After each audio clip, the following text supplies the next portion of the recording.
Oke, halo semuanya, balik lagi sama gue Fatur. Di video kali ini kita bakal ngebahas 10 hal sebelum lo ngebeli KLX atau day tracker.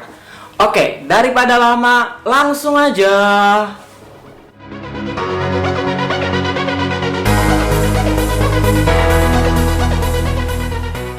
Halo, welcome. Jangan lupa Oke, gila udah lama banget ya kita nggak bincang-bincang. Gue mau ngasih saran untuk kalian yang mau beli KLX. Pertimbangkan dulu 10 hal ini sebelum kalian beli KLX atau day tracker. Yang pertama, kalian harus tahu dulu nih. Yang pertama, peruntukannya untuk apa gitu kan.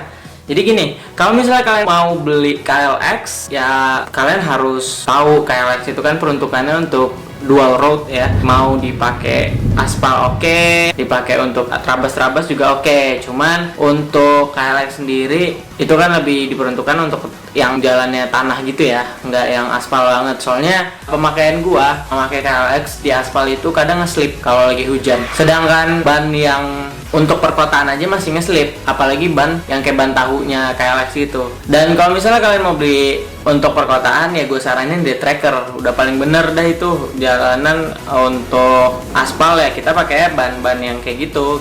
Oke, kita lanjut yang kedua. Yang kedua adalah budget ya.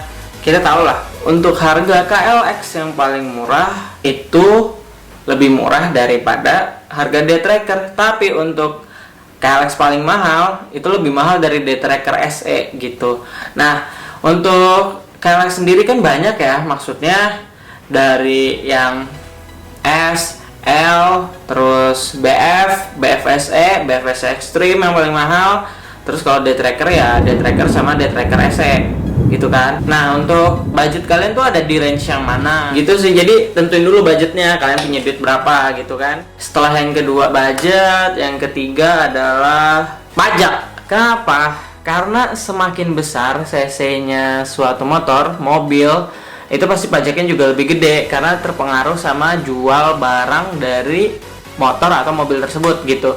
Jadi pajaknya kalian harus siap dengan biaya yang lebih besar daripada pajak motor biasa gitu ya. Motor-motor yang 125, 110. Kalau misalnya kalian belum pernah pakai cc 150, pasti pajaknya akan lebih gede 150 dan kalian bakal kerasa sih gitu. Pajak tahunannya akan beda. Terus juga kalau misalnya mau diasuransiin, pasti harga asuransinya akan mahal juga. Jadi untuk yang ketiga, kalian siap nggak nih kalau beli motor kayak KLX, WR atau CRF dengan pajak yang lebih mahal dibanding motor kalian sebelumnya, kalau motor kalian di bawah 150 ya. Oke, kita lanjut ya. Yang keempat itu kenyamanan. Itu kalian ya balik lagi sih kayak yang sebelumnya gue pernah mention di video sebelumnya.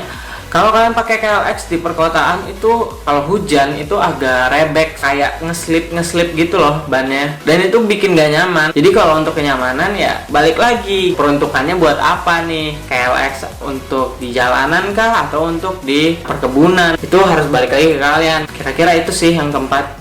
Oke, yang kelima itu motor ini akan kalian jadikan motor harian kah atau motor hobi? Karena kalau misalnya lu jadi motor harian, bawaan lu bakal banyak barang nggak? Kalau misalnya kalian mau day tracker ataupun KLX itu bawa barang susah coy, serius. Bahkan lu beli makanan aja itu lu harus taruh di bar yang untuk kopling gitu sebelah kiri. Ya balik lagi, motor ini hobi atau motor harian. Tapi kalau untuk hobi silahkan. Oke, yang keenam untuk bahan bakar sendiri. Baik KLX ataupun day tracker itu menggunakan Pertamax.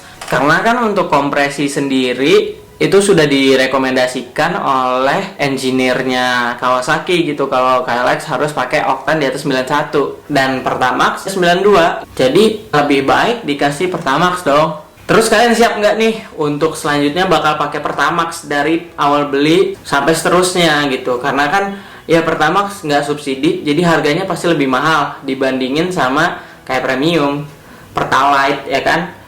Oke, setelah ngomongin bahan bakar, kalau yang ketujuh after sales-nya ya, khusus untuk KLX ataupun day tracker, kalau gue boleh jujur sebagai pengguna KLX, itu agak susah karena di Jakarta Selatan aja untuk bengkel resmi Kawasaki cuma 2. Jadi kalau gue mau beli part, servis, itu harus ke bengkel ya 2 itu gitu. Seluasnya Jakarta Selatan cuma ada 2 gitu. Ya kurang lebih sama lah sama kota-kota lain kayak gitu. Oke, sekarang yang ke-8, spare part.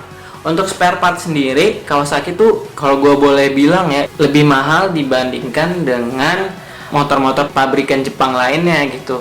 Siapkah kalian dengan uang lebih untuk membelikan kalau kalian mau ganti part-part dari Kawasaki? Oke, yang ke-9, kepraktisan ketika hujan gitu ya. Ini sebenarnya hal kecil ya mungkin untuk sebagian orang, tapi itu banyak juga yang mikir kayak gimana nih kalau misalnya hujan. Jadi kalau selama 1 tahun pemakaian gue dengan KLX itu, kalau hujan lo harus mikirin kira-kira nanti lo harus bawa jas hujan itu ditaruh di mana, karena toolboxnya kecil.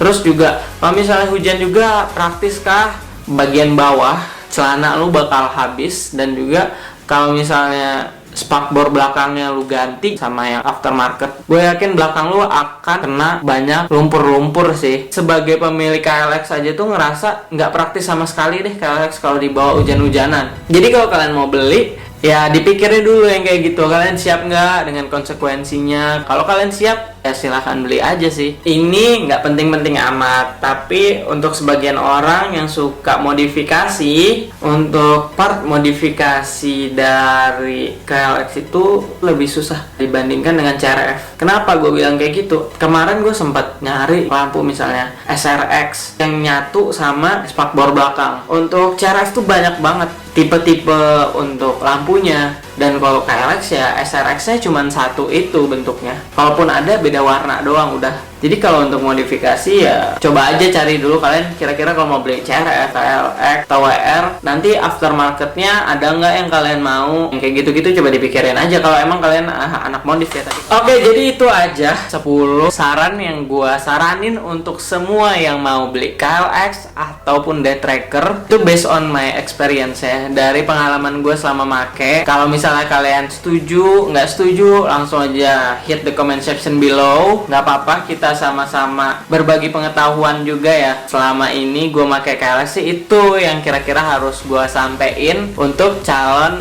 crackers baru gitu ya, crackers ya. Terus juga kalau kalian suka video ini tinggal like, share, dan subscribe. Oke guys, see you guys on to the next one.